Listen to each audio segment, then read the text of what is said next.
दधाति पूर्वं यो वै वेदांस प्रहिणोति तस्मै तं हदेवम् आत्मबुद्धिप्रकाशं मुमुक्षुर्वै वै शरणमहं प्रपद्ये।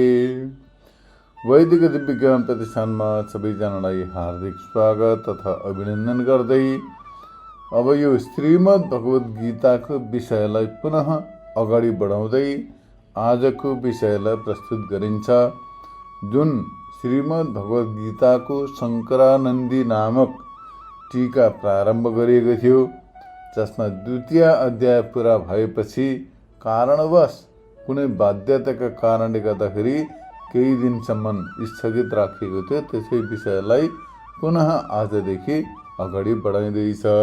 अब यहाँ तृतीय अध्याय प्रारम्भ गर्नुभन्दा पहिला ग्रन्थकार बताउनुहुन्छ, नत्वेवाहं जातु नासम् इत्यात्मनात्म विवेचनम् उपक्रम्य न जायते म्रियते वा इत्यादिना सम्यक् आत्मतत्त्वं निर्धार्य वेदाविनाशिनं नित्यम् इत्यादिना ब्रह्मविद सर्वकर्म संन्यासयुक्त तस्यैव प्रजाहाति इत्यारभ्य स शान्तिमाप्नोति इत्यन्तेन ग्रन्थेन ब्रह्मनिष्ठां तत्फलं च मोक्षं प्रतिपाद्य न कामकामी इति कामकामिनो मोक्षभाव प्रतिपादित तेन सर्वकर्म संन्यासपूर्वकं ब्रह्मनिष्ठया मोक्ष संपादनीय इति सर्वेषां प्रवृत्तौ संप्रसक्तायाम्।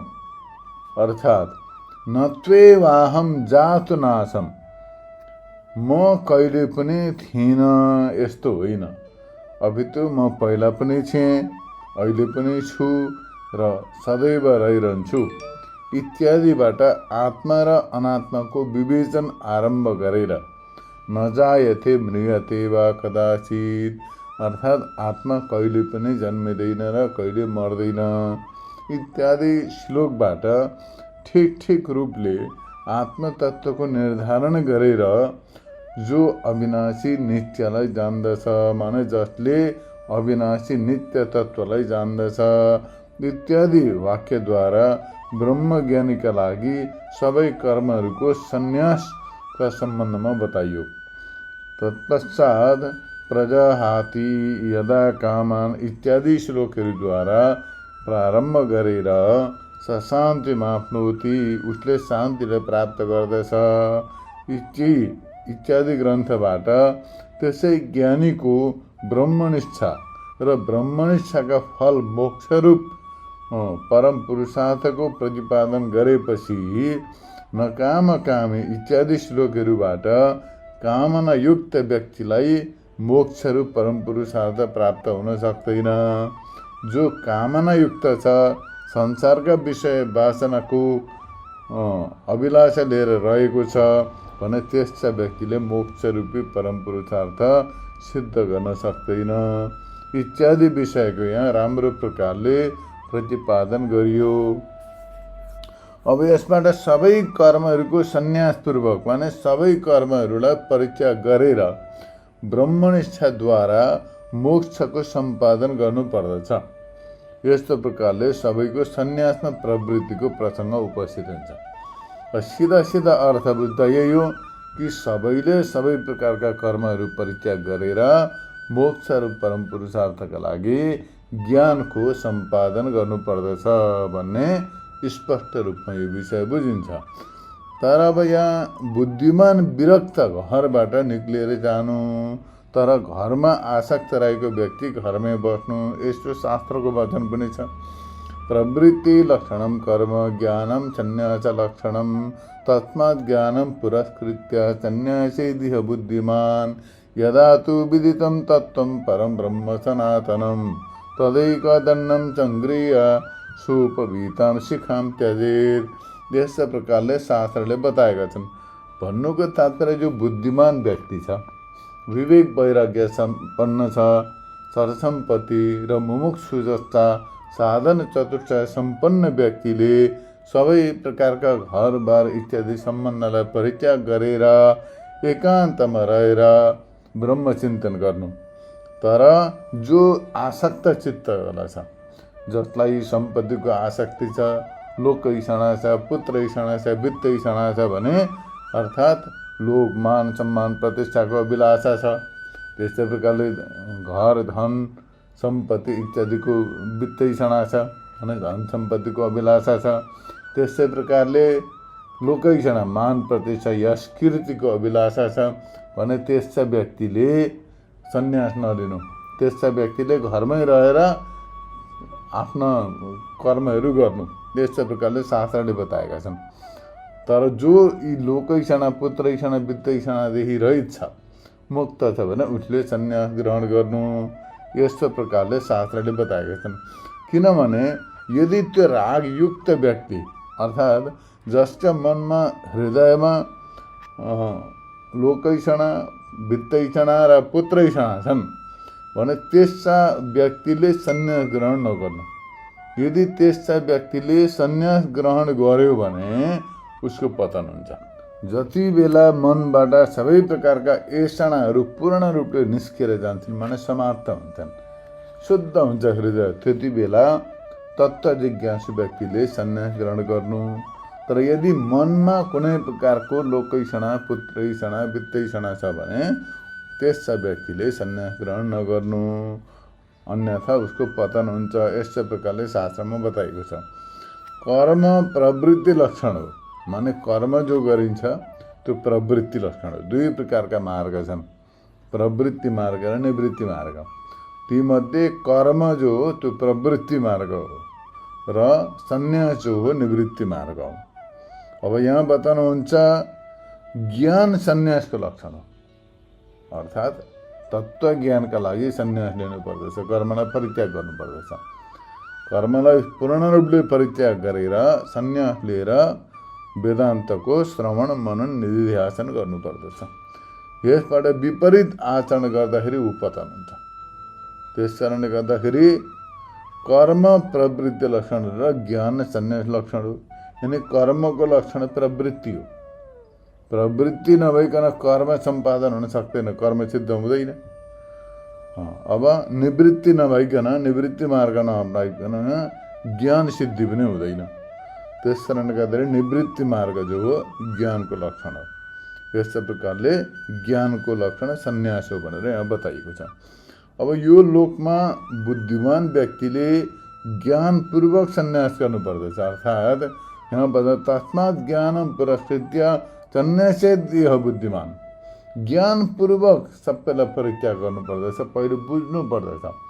शास्त्रको समग्र अध्ययन गरेर, साधना गरेर, ध्यान चिन्तन गरेर वास्तविकतालाई जान्नु पर्दछ कि जीवनको परम प्रयोजन के हो, लक्ष्य के हो, लोक के हो, इत्यादि लौकिक विषयहरू के हुन्, सबैलाई राम्रो प्रकारले बुझेपछि नित्य के हो, अनित्य के हो भनेर विवेक हुन्छ। विवेक भएपछि त्यसबाट वैराग्य हुनु पर्यो। त्यहाँबाट साधन चतुष्टय सम्पन्न भएर अनि सन्यास लिएर वेदान्तको श्रवण, मनन, निधिध्यासन गर्दै गएपछि तत्त्वको साक्षात्कार हुन्छ र मोक्षरूप परम पुरुषार्थ सिद्ध हुन्छ। तर अब विषयबाट वैराग्य छैन, शास्त्र त पढ्यो, शास्त्र पढेर पनि जानेर पनि वैराग्य भएन, ब्रह्मनिष्ठा भएन, मुमुक्षुता भएन भने त्यस्ता व्यक्तिले ती शास्त्रीय कर्म गरिरहनु पर्यो, कर्मलाई छोड्नु भएन। अब यदि पूर्ण जगतबाट वैराग्य भयो भनेदेखि मात्रै त्यो कर्मलाई परित्याग गर्नु पर्यो। तर जहिलेसम्म पूर्ण वैराग्य हुँदैन तहिलेसम्म कर्म गरिरहनु पर्दछ। यस्ता प्रकारले बुझ्नु पर्दछ यो विषयलाई। अब यहाँ बताउनुहुन्छ जति बेला सनातन परब्रह्म रूप तत्त्वको परिज्ञान हुन्छ भने यो देवदुर्लभ मनुष्य चोला क्षणभङ्गुर छ। यी लौकिक विषयहरू पनि अनित्य छन्, सबै असत हुन्। केवल परम ब्रह्म परमात्मा मात्रै सत्य हो, नित्य हो र त्यही प्राप्तव्य, त्यही ज्ञातव्य, ज्ञेय तत्त्व हो भनेर यस्तो प्रकारले जानेर त्यो तत्त्वको अनुसन्धान गरेर ब्रह्म तत्त्वको परोक्ष ज्ञान भइसकेपछि सबै विषयलाई परित्याग गरिदिनु, सबै विषयलाई परित्याग गरेर सन्यास ग्रहण गर्नु। माने यहाँ बताउनुहुन्छ सबै सङ्ग्रिय सोपवितम शिखाम त्याजेत। सूत्र पनि परित्याग गरिदिनु। सूत्र माने जनेऊ, उपविध उपविध जनेऊ पनि परित्याग गरिदिनु। शिखा भनेको शिखा पनि परित्याग गरिदिनु। अब आजभोलि त मनुष्यले दुइटै राख्दैनन्, आफ्नो मनमर्जीले फुकालेर फ्याँकिदिन्छन्, शिखा पनि राख्दैनन्। यहाँसम्म कि कर्मकाण्डी ब्राह्मणको पनि शिखा देखिँदैन। शिखा भने टुप्पी, गाईको पाइलो जत्रो हुनुपर्दछ टुप्पी। त्यहाँदेखि हो त्यसमा प्रतिदिन शिखा बन्धन गरेर सन्ध्या बन्धन गरिन्छ। बेलुका शयन गर्दाखेरि त्यसलाई खोलिन्छ। यस्ता प्रकारले त्यो शिखाको कर्मसँग सम्बन्ध छ। बिहान सन्ध्या बन्धन गर्दाखेरि पनि शिखा बन्धन हुनुपर्दछ। त्यहाँबाट सूत्र जनेऊ हुनुपर्दछ। एकपल्ट व्रतबन्ध संस्कार गरेर जनेऊ धारण गरेपछि त्यसलाई जहिलेसम्म विधिपूर्वक सन्यास ग्रहण गरिँदैन तहिलेसम्म त्यसको परित्याग हुँदैन। त्यस कारणले गर्दाखेरि अन्तिम समयसम्म त्यसलाई धारण गरिन्छ। मलामी जाँदा त्यस्तै प्रकारले अब कुनै अशौच इत्यादि पारेका बेलामा त्यो अशुद्धिका कारण त्यसलाई त्यो कार्य सकेपछि अर्को नयाँ फेरिन्छ। अथवा सामान्य परिस्थितिमा पनि 3 महिनामा त्यो जनै फेरिन्छ। यस्ता प्रकारले शास्त्रको नियम छ। तर अब यी नियमहरू सबै अस्थायी। अब आजभोलि कसैलाई पनि अत्तोपत्तो पनि छैन, सरोकार पनि छैन, मतलब पनि छैन। तर पनि यो शास्त्र श्रवण गर्दाखेरि बुझिराख्नु पर्दछ। अब यो सन्यास ग्रहण गरेका बेलामा शिखा सूत्र सबैलाई परित्याग गरिदिनु पर्दछ। कोही यस्ता मूर्खहरू छन् जसले विधिपूर्वक सन्यास ग्रहण गरेर आएको छ भने पनि उसलाई उसको जनै खोइ, टुप्पी खोइ भनेर खोजिरहेका हुन्छन्। उनीहरूका आफ्ना काँधमा हुँदैन, आफ्ना काँधमा जनै पनि छैन, उनीहरूको टुप्पी पनि छैन, भए पनि त्यतिकै देखाउनका लागि धारण गरेको हुन्छ। कहिले त्यसको नियम पनि पालन गर्दैनन्, गायत्री मन्त्र पनि जप्दैनन्, स्नान सन्ध्या बन्धन केही पनि छैन, अर्काको सुक्ली गरेर हिँडिरहेका हुन्छन्। तर अब कसैले विधि विधानपूर्वक सन्यास ग्रहण गरेर आयो, शिखा सूत्रको परित्याग गर्यो भने त्यसको शिखा पनि छैन, सूत्र पनि छैन भनेर यस्तो प्रकारले अरूको अगाडि उसको बदनाम गर्ने, निन्दा गर्ने प्रयत्न गर्दछन्। यी सबै दुर्मति। त्यो पहिलेका जन्ममा राक्षस चाहिँ यो जन्ममा ब्राह्मण भएर जन्मेको फेरि। त्यस कारणले गर्दाखेरि त्यो खालि अर्काको निन्दा मात्रै, अर्काको चुगली, अर्काको कटु आलोचना मात्रै उनीहरूले गर्दछन्। आफ्नो कर्तव्यको पालन पनि गर्दैनन्। अरूलाई राम्रो प्रकारले राम्रो मार्गमा हिँड्ने व्यक्तिलाई उनीहरूले श्रेय पनि दिँदैनन्। यो दुष्ट प्रवृत्ति भएको व्यक्तिको लक्षण हो। यस्ता प्रकारले यहाँनिर शास्त्रको विषयमा बताउनु पर्दा ग्रन्थकार बताउनुहुन्छ, जसलाई वासुदेव नामक अव्यय परम ब्रह्म हो र त्यो म पनि त्यो परम ब्रह्म स्वरूप हो। साराका सारा जगत परम ब्रह्म स्वरूप हो र म पनि स्वयं पनि परम ब्रह्म स्वरूप हुँ। यस्तो प्रकारले ज्ञान भयो, यस्तो प्रकारको दृढ बोध भयो, दृढ ज्ञान भयो भने उसलाई भिक्षाको अधिकारी मानिन्छ। माने कोही काम गर्नको अल्छीले सबै काम छोडेर भिक्षा मागेर खानलाई त भिक्षुक भनिँदैन। अपितु जसले यो साराका सारा जगत ब्रह्मस्वरूप हो, म पनि स्वयं ब्रह्मस्वरूप हुँ, यी साराका सारा देखिएका सबै प्रपञ्चहरू सत्य होइनन्, असत्य हुन्, मिथ्या हुन्, सत्य केवल ब्रह्मस्वरूप हो भनेर सत्यनिष्ठ ब्रह्मनिष्ठ भएर रहन्छ। दृढ बोध छ, जसलाई दृढ तत्त्वको ज्ञान छ भने उसलाई मात्रै भिक्षुक मानिन्छ, उसलाई मात्रै भिक्षायापनको अधिकारी मानिन्छ। प्राणे गते यथा देह सुखम दुःखम न विन्दति तथा चे प्राणयुक्तोपि सकैवल्याश्रमे वसेत्। अर्थ, जस्ता प्रकारले प्राण निस्केर गइसकेपछि, शरीरदेखि प्राण निस्केर गइसकेपछि त्यो शरीरमा सुख दुःखको अनुभव हुँदैन, त्यो शरीरले सुख दुःख जान्दैन। त्यस्तै प्रकारले प्राण रहे तापनि यदि कसैले सुख दुःखसँग परवाह गर्दैन भनेदेखि ऊ कैवल्य आश्रममा रहन योग्य हो। माने जस्तै प्रकारले प्राण निस्केर गएपछि त शरीरमा सुख दुःखको बोध हुँदैन, सुख दुःखको प्रतीति हुँदैन। त्यो मुर्दा भनेर डराउँछन्। पहिले त एउटा सानो आगोको झिल्को अलिकति तातोले छ्याच्छ्यास हुँदा पनि आथा भनेर अनुभव गर्दैथ्यो, शरीरमा तातोको चिसोको अनुभव गर्दैथ्यो। तर त्यसैलाई हिउँ परेका बेलामा त्यो प्राण निस्किसकेपछि हिउँमा लगेर राखिदियो भने पनि त्यसलाई चिसोको बोध हुँदैन। आगोमा लगेर चित्तमा राखेर आगो लाउँदाखेरि पनि त्यसलाई तातोको बोध हुँदैन। त्यस्तै प्रकारले शरीरमा प्राण हुइन्जेलसम्म पनि उसलाई त्यो चिसो तातोको प्रवाह छैन। तातो चिसोसँग प्रभाव छैन। त्यस कारणले गर्दाखेरि सन्यास लिँदाखेरि सब परित्याग गरिदिन्छ। सबै जस्तो जन्म लिँदाखेरि जस्तो नाङ्गो झार शरीर छ त्यस्तै बनाएर छोडिदिन्छन् र लोकलाई ढाक्नका लागि मुनिबाट एउटा वस्त्र माथिबाट एउटा वस्त्र ओढाइदिन्छन्। त्यति नै हो सन्यासीको वस्त्र, त्यसै नै धारण गर्ने विधान छ। तर अब आजभोलि कोड सुर इत्यादि हँसी हरिद्वार गएर हेरेको मैले महामण्डलेश्वरहरू इत्यादि सबै लोकैषणामा चुल्नमा डुबेका छन् सबै। सन्यास पनि वेदान्त पनि पढेका छन् तर अरब खरबपति छन् सबै। त्यस कारणले गर्दाखेरि त्यस्तालाई सन्यास मानिँदैन। त्यो चाहिँ सबै रङ्गी बिरङ्गी जस्ता प्रकारका कोट इत्यादि नाना किसिमका वस्त्रहरू धारण गरेका छन् इत्यादि सबै प्रकारका घत्ती लगातीला महलमा। ठिकै छ, सन्यासीका पासमा आजको देशकाल युग अनुसारले एउटा कुटी हुनु जरुरी हुन्छ। कहीँ एउटा वासस्थानमा बस्नु जरुरी छ। सामान्य वस्त्र, सामान्य उपयोगी सामानहरू उसले सङ्ग्रह गर्न सक्छ। जीवनयापनका लागि, जीवनयात्राका लागि उसले त्यति गर्न सक्दछ आजको देशकाल परिस्थिति अनुसार। तर त्यसको मतलब अरब खरबपति बनेर बस्ने चाहिँ अधिकार छैन। त्यो अरब खरबपति बनेर इत्यादि गरेर सबै लोकैषण पूर्तिको साधन बनाउनु भएन सन्यासलाई। त्यो चाहिँ ब्रह्मचिन्तनको मार्ग हो। जो केवल ब्रह्मनिष्ठ भएर रहनु पर्दछ। यही प्रकारले यहाँ बताउनुहुन्छ। तथाचित प्राणयुक्तोपि स कैवल्यमाश्रमै बसेत। अर्थात् प्राणयुक्त रहेर पनि जस्ता प्रकारले प्राणवियोग भएका शरीरलाई चिसो तातोको प्रभाव हुँदैन, उसलाई अनुभव हुँदैन, त्यस्तै प्रकारले प्राण रहन्जेलसम्म पनि त्यस्ता प्रकारका सन्यासीले त्यो चिसो तातोको प्रभाव नगरिकन कैवल्य ब्रह्मचिन्तनमा संलग्न रहनु, ब्रह्मचिन्तनमा सदैव प्रतिष्ठित रहनु। यस्तो प्रकारले यहाँ शास्त्रमा बताउनुहुन्छ। यस्तै प्रकारले सन्यासीका सम्बन्धमा बताएपछि अब सामान्य गृहस्थका सम्बन्धमा सामान्य व्यक्तिका लागि पनि बताउनुहुन्छ। अकुर्वन् विहितं कर्म निन्दितं च समाचरन् प्रचरन् निन्द्रियार्थेषु नरः पतनं मृच्छति। अर्थात् भन्नुको तात्पर्य के हो भने, जसले शास्त्रद्वारा विधान गरेका शास्त्रविहित कर्मलाई चाहिँ गर्दैन, केवल निन्दित कर्महरू गर्छ, शास्त्र निषिद्ध कर्महरू गर्दछ र सदैव इन्द्रियहरूद्वारा विषयहरूको मात्रै सेवन गर्दछ, विषयको उपभोग गरिरहन्छ भने त्यसो व्यक्ति पतित हुन्छ। त्यो पशु बराबर हो। त्यो यस्तो प्रकारले बताइएको छ। अगाडि बताउनुहुन्छ यहाँनिर ज्ञात्वा नैष्कर्म्यमाचरेत्। अर्थात् परम तत्त्वलाई जानेर ज्ञानीले नैष्कर्म्यको आचरण गर्नु।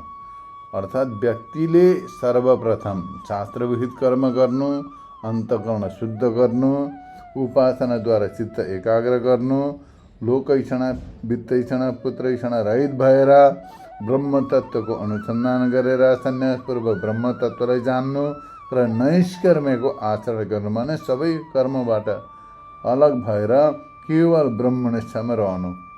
शिखासहित मुण्डन गराउनु माने शिखालाई परित्याग गर्नु। टुप्पी शिखा भनेको त्यसलाई परित्याग गर्नु, सूत्रलाई पनि परित्याग गरिदिनु। यहाँ बताउनुहुन्छ ज्ञात्वा नैष्कर्म्यम् आचरेत् सशिखं वपनं कृत्वा वही सूत्रम त्यजेत् बुध।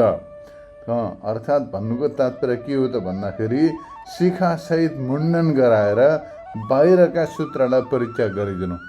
बाहिरको सूत्र माने यो जनै, त्यसलाई विधिपूर्वक परित्याग गरिदिनु। विधिपूर्वक त्यहाँबाट अन्तसूत्र माने ब्रह्मसूत्र। ब्रह्मसूत्र वेदान्त दर्शनको नाम हो ब्रह्मसूत्र। ब्रह्मसूत्र माने ज्ञान रूपी सूत्रलाई धारण गर्नु। यस्तो प्रकारले यहाँ बताउनुहुन्छ। ऊ निश्चय नै पुत्रैषणा वित्तैषणा र लोकैषणालाई त्याग गरेर भिक्षाचरण गर्नु। यस्तो प्रकारले बताउनुहुन्छ यहाँनिर। तेह म पुत्रैषणायाश्च वित्तैषणायाश्च लोकैषणायाश्च भिक्षायथ भिक्षाचर्यम चरन्ति। अर्थात् त्यस्ता प्रकारका तत्त्वज्ञानी व्यक्तिले, सबैबाट सन्यास लिइसकेका व्यक्तिले एक अद्वितीय ब्रह्म तत्त्वलाई जानेर सबै ब्रह्मस्वरूप हुन्, म स्वयं पनि ब्रह्मस्वरूप हुँ भनेर जानेर विरक्त भएर पुत्रैषणा वित्तैषणा लोकैषणा सबलाई परित्याग गरेर भिक्षाचरण गर्दछन्। यस्ता प्रकारमा यहाँ बताउनुहुन्छ। परम ब्रह्म परिज्ञाय प्रव्रजित ब्राह्मणोत्तमः अन्यथा कर्म कुर्वीत न प्रमादेत करहिचित् स्वे स्वेधिकारे अनिष्ट सगुण परिकीर्तितः विपरीतस्तु दोष स्यात् उभयोरेष निश्चयः। अर्थात् उत्तम ब्राह्मण कुलमा उत्पन्न भएका उत्तम सदाचारी शास्त्रविद ब्राह्मणले परम ब्रह्मलाई यथार्थ रूपमा जानेर सन्यास ग्रहण गर्नु। यस्तो प्रकारले यदि उसले परम तत्त्वलाई जानेर सन्यास ग्रहण गर्न सक्दैन भनेदेखि सदैव शास्त्रीय कर्मको अनुष्ठान गर्नु। यो दुईटै मार्ग छन्। या त परम ब्रह्म परम तत्त्वलाई जानेर आफ्नो स्वरूपलाई जानेर विधिपूर्वक सबै कर्मलाई परित्याग गरेर सन्यास ग्रहण गर्नु, अथवा यदि सन्यास ग्रहण गर्न सक्दैन भने सदैव शास्त्रविहित कर्म गरिरहनु। कर्ममा कहिले पनि प्रमाद नगर्नु। कर्म गर्नमा, शास्त्रीय कर्म गर्नमा कहिले पनि प्रमाद आलस्य नगर्नु। आफ्ना आफ्ना अधिकारमा जो निष्ठा छ त्यसलाई गुण भनिन्छ। यसपालि विपरीत जो छ त्यो दोष। यस्तो प्रकारले दुवैको निश्चय गरेको छ। माने ब्राह्मणका लागि कर्म के हो भन्दाखेरि सत्कर्म, शास्त्रको अध्ययन गर्नु गराउनु, शास्त्रीय कर्म गर्नु गराउनु, दान लिनु दिनु यो ब्राह्मणका कर्म हुन्। क्षत्रियको कर्म हो न्यायको रक्षा गर्नु। भन्नुको तात्पर्य ब्राह्मण क्षत्रिय वैश्य जो छन् उनीहरूले शास्त्रको अध्ययन गर्नु। सर्वप्रथम शास्त्र अध्ययन गर्नु पर्दछ। आज भोलिका ब्राह्मणलाई अथवा क्षत्रियलाई एउटा गीताको श्लोक उच्चारण गर्न ढङ्गले आउँदैन, गायत्री मन्त्र उच्चारण गर्न आउँदैन, कुनै देवताको स्तुतिधरि आउँदैन। अब केही जानेको छैन, नम्बर 1 का लण्ठक छन्। अनि त्यस्ता व्यक्तिबाट शास्त्रीय धर्मको आचरण र धर्मको रक्षा कसरी सम्भव हुन्छ? हुँदैन नि। पहिले जान्नु पर्यो, शास्त्रलाई पढेर सुनेर त्यसको विधिलाई जान्नु पर्यो, कर्मलाई जान्नु पर्यो, उपासना पद्धतिलाई जान्नु पर्यो, आफ्नो कर्तव्यलाई जान्नु पर्यो। अनि हो त्यसलाई जानेर त्यो गर्दै आफ्नो जीवनयापनका लागि शास्त्रले जो विधि बताएका छन् त्यो विधि अनुसारले उनीहरूले ब्राह्मणले पनि गर्नु पर्यो, क्षत्रियले पनि, वैश्यले पनि शास्त्रीय विधिको पालन गर्दै न्यायद्वारा सम्पत्तिको अर्जन गर्नु पर्यो। यस्ता प्रकारले जो शास्त्रले विधान गरेका छन् हो यही कुरो बताउँदै यहाँ भन्नुहुन्छ कि शास्त्रले बताए अनुसार आफ्नो आफ्नो कर्म गर्नुलाई, त्यो कर्मप्रति निष्ठा हुनुलाई गुण मानिन्छ। तर त्यसको विपरीत कर्म गर्दछ, आफ्नो मनमर्जी हिसाबले विपरीत कर्म गर्दछ भने त्यसलाई दोष मानिन्छ। यस्तो प्रकारले निश्चय गर्नुपर्दछ। इत्यादि श्रुति स्मृति वचनेभ्यो यदि कारिणाम एव सन्यासु न अनधिकारिणाम। अर्थात् इत्यादि श्रुति र स्मृतिका वचनहरूबाट अधिकारीहरूका लागि मात्रै सन्यासको विधान हो, अनधिकारीहरूका लागि होइन। जसले यस्तो प्रकारले अधिकारमा रहेको कर्मलाई परित्याग गर्दछ र अनधिकृत मार्गतिर जान्छ भने ऊ पतन हुन्छ। यस्ता प्रकारले ज्ञान योग र कर्मयोगको अधिकारी आदिका भेदले गर्दाखेरि दुवैमा भेद छन्। माने ज्ञान योगको अधिकारी फाल्टै हो र कर्मयोगको अधिकारी फाल्टै हो। ज्ञान र कर्मको जुन चाहिँ अधिकारी छन् ती अधिकारीका भेदले भिन्न भिन्न हुनाले गर्दाखेरि ज्ञान र कर्म मार्गलाई पनि यहाँनिर भिन्न भिन्न रूपले बताइएको छ।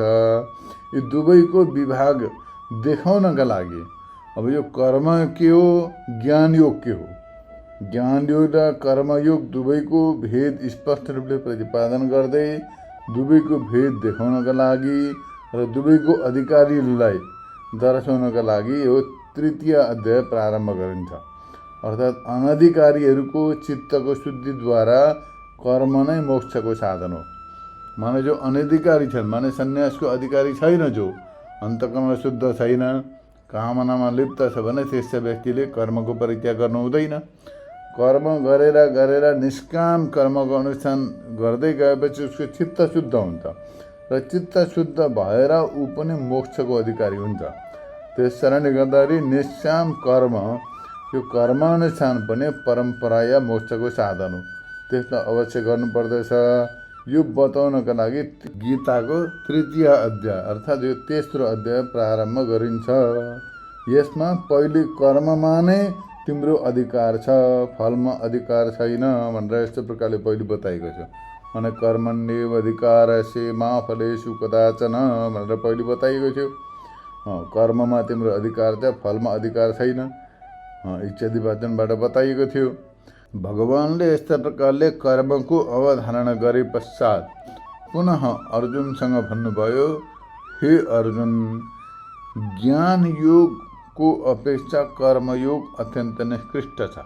माने ज्ञान योग सर्वश्रेष्ठ हो, कर्मयोगको अपेक्षा ज्ञान योग सबैभन्दा उत्तम हो र त्यही लक्ष्य हो मनुष्यको भनेर यस्तो प्रकारले बताउनु भयो। र ज्ञान योगको शरणमा जाऊ, ज्ञानार्जन गर, ज्ञानका लागि प्रयत्न गर भनेर बताउनु भयो। फेरि यो बताएपछि साथसाथमा कर्मयोगको निश्चितता पनि बताउनु भयो र ज्ञान योगको आश्रय लिऊ भनेर ज्ञान योगप्रति प्रेरित गर्नुभयो। यस्ता प्रकारले ज्ञान योगको विधान गरे पश्चात कर्मयोगप्रति उनलाई पुनः प्रेरित गर्दा अर्जुन विचलित भएर फेरि अर्जुनले प्रश्न गर्दछन् कि ज्ञान योग श्रेष्ठ हो भन्नुहुन्छ, फेरि मलाई कर्ममा प्रेरित गर्नुहुन्छ, यो कसरी मैले केही बुझ्न सकिनँ, म यसको निश्चय जान्न चाहन्छु। तपाईँले बताउनु भयो ज्ञान योग श्रेष्ठ हो, फेरि मलाई कर्ममा, यो युद्धरूप कर्ममा प्रेरित गर्दै हुनुहुन्छ। यस्तो प्रकारले अर्जुन अत्यन्त संशययुक्त भयो। कर्मयोगको अपेक्षा ज्ञानयोगलाई साक्षात् मोक्षको साधन बताएर टिष्टतर मानेर फेरि यहाँनिर कर्ममा मलाई प्रेरित गर्दै हुनुहुन्छ भनेर यस्तो प्रकारले अर्जुनले यहाँ शङ्का गर्दै बताउँदैछन्। अर्जुन उवाच ज्यायसी चेत् कर्मणस्ते मता बुद्धिर्जनार्दन तत्किं कर्मणि घोरे मां नियोजयसि केशव। हे अज्ञानलाई नष्ट गर्ने जनार्दन, यदि कर्मयोगको अपेक्षा ज्ञानयोगलाई तपाईँले श्रेष्ठ मान्नुहुन्छ भने त हे केशव, यो हिंसात्मक कर्ममा मलाई किन प्रवृत्त गराउँदै हुनुहुन्छ? यस्तो प्रकारले अर्जुनले प्रश्न गर्दै बताउँदैछन्। यसलाई व्याख्या गर्दै ग्रन्थकार बताउनुहुन्छ, जनलाई अर्थात् जन्मलाई र त्यसको कारण अज्ञानलाई आफ्नो साक्षात्कारद्वारा अर्जन गर्ने माने जसले नष्ट गर्दछन् उनलाई जनार्दन भनिन्छ। जनार्दन शब्दको अर्थ बताउँदै यहाँ बताउनुहुन्छ, जसले जनम जननम तत्कारणम अज्ञानम च स्वसाक्षात्कारेण अर्जयति हिनस्ति इति जनार्दन। अर्थात् जसले जनको माने जिज्ञासु व्यक्तिहरूको जन्म र त्यसको कारण अज्ञानलाई आफ्नो साक्षात्कारद्वारा अर्जन गरिदिन्छन्। माने जसले तत्त्वको साक्षात्कार गर्दछ उसको अज्ञान नष्ट हुँदछ र उसले अमृत तत्त्वलाई प्राप्त गर्दछ। माने हो त्यस्ता प्रकारका जो तत्त्व स्वरूप परम ब्रह्म भगवान छन् उनलाई जनार्दन भनिन्छ र जनार्दन त्यसको सम्बोधन हो। अर्जुनले भगवानलाई जनार्दन भनेर सम्बोधन गरेका छन्। हे जनार्दन, कर्मद्वारा माने कर्मयोगबाट बुद्धि ज्ञानयोग नै श्रेष्ठ हो। कर्मयोग भन्दा ज्ञानयोग यदि श्रेष्ठ हो, यो तपाईँले यस्तो प्रकारले बताउनु भयो, तपाईँको मत हो, यो सिद्धान्त हो भने, तपाईँलाई यस्तो प्रकारको अभिमत छ भने मलाई किन कर्ममा तिम्रो अधिकार छ भनेर यस्तो प्रकारले कर्ममा प्रेरित गर्नुहुन्छ? तपाईँले स्वयं बताउँदै हुनुहुन्छ कि कर्मयोगभन्दा ज्ञानयोग श्रेष्ठ हो भनेर, फेरि मलाई कर्ममा किन प्रेरित गर्दै हुनुहुन्छ? ज्ञानयोगको अपेक्षा निश्चित कर्ममा मलाई किन नियुक्त गर्नुहुन्छ? यसमा घोर हिंसात्मक कर्म, फेरि यो युद्ध जस्तो कर्म, अत्यन्त घोर हिंसात्मक कर्म, यस कारणले गर्दाखेरि म विचलित छु। हे भारत, युद्ध गर भनेर तपाईँले बताउँदै हुनुहुन्छ। तपाईँ स्वयं ज्ञानयोगको विवेचनाद्वारा ज्ञानयोगको महिमा र त्यसलाई श्रेष्ठ बताउँदै हुनुहुन्छ, फेरि मलाई तिमी कर्म गर, तिम्रो कर्म गर्नु कर्तव्य हो भनेर मलाई कर्ममा प्रेरणा गर्नुहुन्छ। तपाईँ ईश्वर हुनुहुन्छ, तपाईँको वचन अलङ्घ्य छ, माने कसैले उल्लङ्घन गर्न सक्दैन, टाल्न सक्दैन, टाल्न योग्य छैन तपाईँको वचन। जो भन्नुहुन्छ सो म मान्छु। म भक्त र यो अनुरक्तलाई जो योग्य अर्थ छ, अर्थात् मेरा लागि के श्रेष्ठ छ हो यो कुरो मलाई बताइदिनु। जो मलाई योग्य छ त्यसको त्याग गराउनु अयोग्य अर्थमा किन मलाई प्रेरित गर्नुहुन्छ भन्नुको तात्पर्य जो चाहिँ त्याग गर्नुपर्ने हो कर्म, जसलाई परित्याग गरेर ज्ञान योगमा अगाडि बढ्नुपर्ने, तर हो त्यही कर्ममा मलाई किन प्रेरित गर्दै हुनुहुन्छ। यस्तो प्रकारले अर्जुनले आफ्नो मनोभाव व्यक्त गर्दै पुनः अर्को श्लोकबाट पनि भन्नुहुन्छ, व्यामिश्रणेव वाक्येन बुद्धिं मोहयसीव मे तदेकं वद निश्चित्य येन श्रेयोऽहमाप्नुयाम्। ज्ञान कर्म समुच्चय माने ज्ञान र कर्मलाई एकै साथमा अनुष्ठान गर्नुलाई समुच्चय भनिन्छ र ज्ञान कर्म समुच्चयको प्रतिपादक वचनद्वारा तपाईले मानव मेरो बुद्धिलाई भ्रम पार्नुभयो। अर्जुनले बताउनुहुन्छ भगवानलाई, हे भगवान, तपाईले ज्ञान र कर्म दुवैको समुच्चयको प्रतिपादन गर्ने वचन बताउनु भएर मेरो बुद्धिलाई भ्रम पारिदिनु भयो, अर्थात् भ्रम पारे जस्तो गर्नुभयो, अर्थात् मलाई कर्ममा प्रवृत्त गराइरहनु भएको छ। ज्ञान योग श्रेष्ठ बताउनु भयो तर मलाई कर्ममा प्रेरित गर्दै हुनुहुन्छ। अतः ज्ञान र कर्मयोग मध्ये कुनै एउटालाई बताउनुहोस् जो मेरा लागि योग्य हो। ज्ञान र कर्म मध्ये मेरा लागि जो योग्य छ, जो श्रेष्ठ छ, हो त्यो मेरा लागि बताउनुहोस्। राम्रो प्रकारले विचार गरेर मसँग बताउनुहोस् जसबाट मैले कल्याण प्राप्त गर्न सकौँ। येन श्रेयोऽहमाप्नुयाम्। राम्रो प्रकारले विचार गरेर तद एकम वद निश्चित्य, ती मध्ये एउटा बताउनुहोस् जसबाट मैले कल्याण प्राप्त गर्न सकौँ, मेरो उद्धार होस्, मेरो कल्याण होस्। यस्तो प्रकारले अर्जुनले बताउनु भयो।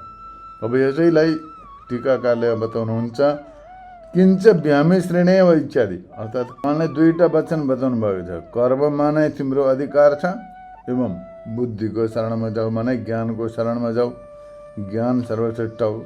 यस्तो प्रकारले दूध र पानीको समान दुवैको मेलन भनेको व्यामिश्रण। जस्तो प्रकारले पानी र दूध एकै ठाउँ मिलाएपछि त्यसलाई छुट्याउन गाह्रो पर्दछ, दूध र पानी मिलाएपछि छुट्याउन गाह्रो पर्दछ। त्यसै प्रकारले तपाईँले पनि ज्ञान र कर्मको समुच्चय युक्त वाक्यद्वारा मेरा बुद्धिलाई मोहित गरे जस्तो गर्नुभयो। हुन त अब तपाईँको उद्देश्य मलाई भ्रम पार्नु, मोहित बनाउनु त होइन। तपाईँले त मेरो कल्याणका लागि उपदेश दिँदै हुनुहुन्छ, तर तपाईँका वाक्य सुन्दाखेरि ज्ञान योगलाई श्रेष्ठ बताउँदै कर्ममा प्रेरित गर्दाखेरि मेरो बुद्धि भ्रमित भयो। मैले के निश्चय गर्न सकिनँ। यद्यपि युद्ध कर्तव्य हो अथवा त्याग्न योग्य हो, यसो संशयग्रस्त भएर म तपाईँका शरणमा आएको छु। जो युद्ध यो उपस्थित भएको छ, युद्धरूप कर्तव्य जो मेरा समक्षमा छ, यो युद्ध मेरो कर्तव्य हो अथवा यसलाई त्याग गर्नु योग्य छ, यस्तो प्रकारको संशय छ मेरो मनमा। यो संशयग्रस्त भएर म तपाईँको शरणमा आएको छु। अतः मेरो भ्रम हटाइदिनुहोस्। मेरो भ्रम तपाईँले दया गरेर यसलाई निवृत्त गराइदिनुहोस्।